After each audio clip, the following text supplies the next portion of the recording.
Nailibing na po ang boksingerong si Carlo Maquinto halos isang buwan mula nang siya'y pumanaw. Sa gitna ng pangungulila, nagpapasalamat ang pamilya Maquinto sa lahat ng nakiramay. Makibalita tayo kay Alessa Kimsing ng GMA Iloilo.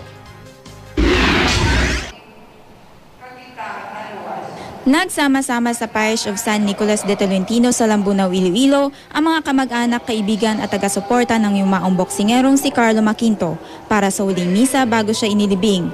Nagsuot sila ng puting damit at pin na may larawan ni Carlo bilang tanda ng paghanga at pagmamahal sa kanya. Matapos ang misa, inihatid na si Maquinto sa kanyang huling hantungan sa Kalinog Public Cemetery. Dito muling nadama ang pangungulila ng kanyang pamilya.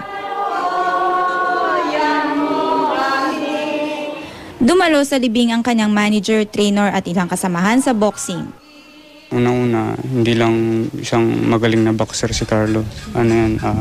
Isang mabuting tao, mabait na bata, magalang, saka matulungin. Ayon sa pamilya Maquinto, maaga man silang iniwan ni Carlo habang buhay naman nilang ipagmamalaki ang galing ng kampiyon sa napiling sports. Labis din ang pasasalamat ng pamilya Maquinto sa lahat ng mga nakiramay. Nitong Sabado naman, matagumpay na naidaos ng Amateurs Boxing Association of the Philippines Iloilo Chapter ang isang boxing tournament kung saan dumikom ng pondo para sa libing ni Maquinto. Pumanaw si Maquinto nitong February 3, 5 araw matapos ang kanyang laban sa Caloocan City.